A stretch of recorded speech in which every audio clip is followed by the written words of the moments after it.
तो आज की इस वीडियो में बात करेंगे असाइनमेंट 6 कक्षा 12वीं हिंदी। दोस्तों सीजी बोर्ड के असाइनमेंट आ चुके हैं आप लोगों को। तो छत्तीसगढ़ माध्यमिक शिक्षा मंडल रायपुर शैक्षणिक सत्र 2021 माह जनवरी। दोस्तों असाइनमेंट 6 है, कक्षा 12वीं, विषय हिंदी।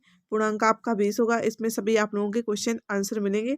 तो आप लोग वीडियो में अंत तक जरूर वॉच करें। चैनल पर पहली बार तो चैनल को सब्सक्राइब कर, लाइक करें, अपने दोस्तों में शेयर करें। दोस्तों अगर इस तरीके से आप लोग लिखेंगे तो आप लोगों को 20 में 20 पूरे मार्क्स दिए जाएंगे।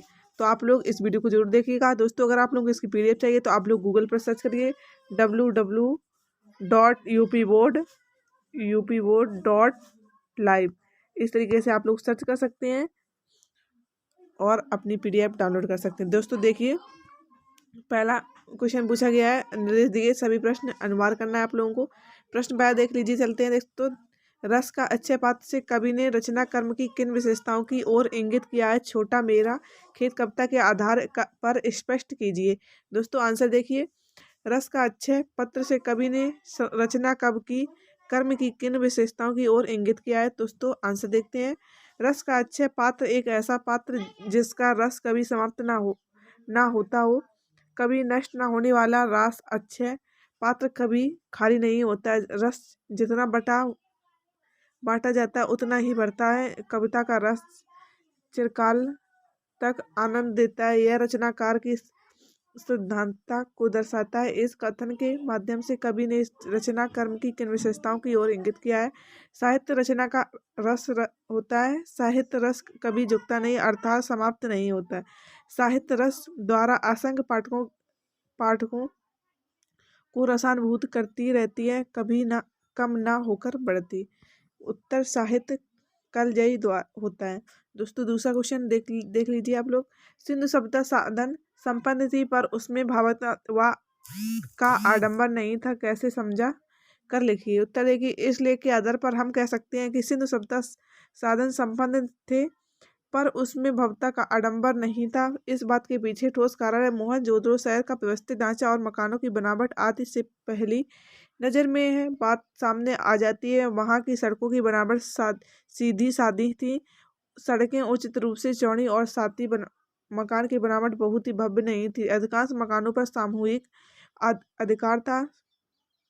शरणागार, पूजा स्थल, सामुदायिक भवनों आदि के आधार पर यह बात प्रमाणित होती है। तांबे का उपयोग, कपास का उपयोग, खेती करने का प्रमाण, दूसरे देशों से व्यापार आदि के माध्यम से हमें पता चलता है कि वह सभ्यता हर तरह से साधन संपन्न थी। हड़प्पा संस्कृति में भव्य राज परिषद या मंदिर जैसी चीजें नहीं मिलती हैं। इसी के साथ वहाँ ना तो राजाओं से जुड़े कई भव्य चिन्ह मिलते हैं। इसी के साथ वहाँ ना तो राजाओं से जुड़े कई भव्य चिन्ह मिलते हैं और ना संतों महात्माओं की समाधियाँ। वह मकान है जो उचित रूप में अगर मूर्ति शिल्प है तो छोटे छोटे इसी प्रकार के औजार भी ही है। लेखक इन्हीं बातों के आधार पर कहता है कि मोहनजोदड़ो सिंधु सभ्यता का सबसे बड़ा शहर ही नहीं था, बल्कि उसे साधनों और व्यवस्थाओं को देखते हुए सबसे समृद्ध माना गया है। फिर भी उसकी संपन्नता की बात हुई है तो शायद इसलिए कि इसमें भव्यता का आडंबर नहीं है। दोस्तों तीसरा क्वेश्चन देखते हैं। बगुलों के पंख कविता के सौंदर्य पर प्रकाश डालिए। तो इसका आंसर देख लीजिए। बगुलों के पंख यह कविता सुंदर दृश्य युक्त कविता है जो प्रकृति के सुंदर दृश्यों को हमारी आंखों के सामने सजीव रूप से प्रस्तुत करते हैं। सौंदर्य का अपेक्षित प्रभाव उत्पन्न करने के लिए कवियों ने कई युक्तियां अपनाई हैं, जिनमें से सर्वाधिक प्रचलित युक्ति है सुंदर के चित्रात्मक वर्णन के साथ अपने मन पर पड़ने वाले उसके प्रभाव का वर्णन। कभी काले बादलों से भरे आकाश में पंक्ति बनाकर उड़ते सफेद बगुलों, ये बगुलों दोस्तों यहाँ का लेना गलत हो गया टाइपिंग में, वो देखता है वह कजरारी बादलों के ऊपर तैरते साज की श्वेत काया के समान प्रतीत होते हैं। नैवा दृश्य में कभी सब कुछ भूल कर उसमें खो जाता है। वह इस माया में अपने को बचाने की गुहार लगाता है, लेकिन वह स्वयं को इससे नहीं बचा पाता। दोस्तों आप लोगों के 3 क्वेश्चन कंप्लीट होते हैं। आगे आइए दोस्तों चौथा क्वेश्चन देखते हैं। नगर निगम अधिकारियों को पत्र लिखिए कि आपके सड़कों पर बहुत सा पानी जमा है जिससे डेंगू फैलने का भय है। उत्तर देखिए, दंगल नियम के स्वास्थ्य अधिकारी को अपने मोहल्ले में गंदगी के विषय में पत्र सेवा में इस तरीके से आप लोगों को लिखना है। मुख्य स्वास्थ्य अधिकारी नगर निगम। दिनांक दोस्तों आप लोग रहे विषय मौल्य में व्याप्त गंदगी के विषय में मानवर दोस्तों इस तरीके से लिख सकते हैं। दुख के साथ कहना पड़ता है कि पिछले कुछ दिनों में हमारे मोहल्ले में चारों ओर गंदगी का साम्राज्य फैला हुआ है, जिसके कारण मोहल्ले वासियों को जीना दुर्भर हो गया है।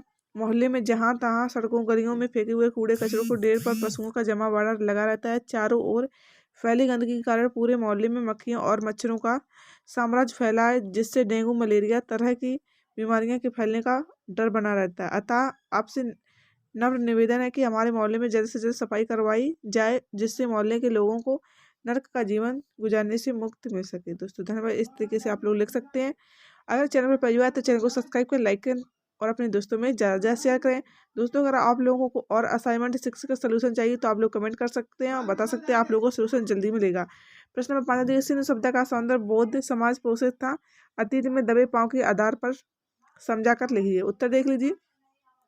सिंधु सभ्यता के लोगों का कला एवं सुरुचि का महत्व अधिक था। यहाँ प्राप्त नगर नियोजन धातु व पत्थर की मूर्तियां, मृद उन पर चित्र मनुष्य, वनस्पति व पशु पक्षियों की छवियों, सुनिर्मित मोहरे, खिलौने, आभूषण तथा सुगर अक्षरों का लिपि रूप आदि सब कुछ इसे तकनीक सिद्ध से अधिक कला सिद्ध जाहिर करता है। यहाँ से कोई हथियार नहीं मिला। इस बात को लेकर विद्वानों का मानना है कि यहाँ अनुशासन जरूर था, परंतु सैन्य सभ्यता का नहीं। यहाँ पर धर्म, तंत्र या राजतंत्र की ताकत का प्रदर्शन करने वाली वस्तुएं, महल, उपासना स्थल आदि नहीं मिलती। यहाँ आम आदमी के काम आने वाली चीज़ों को सलीके से बनाया जाता है। इन सारी चीज़ों से उसका सौंदर्य बोध उभरता है। इसी आधार पर कहा जाता है कि सिंधु सभ्यता का सौंदर्य बोध समाज पोषित था। तो दोस्तों आप लोगों का क्लास 12 हिंदी का असाइनमेंट कंप्लीट होता है।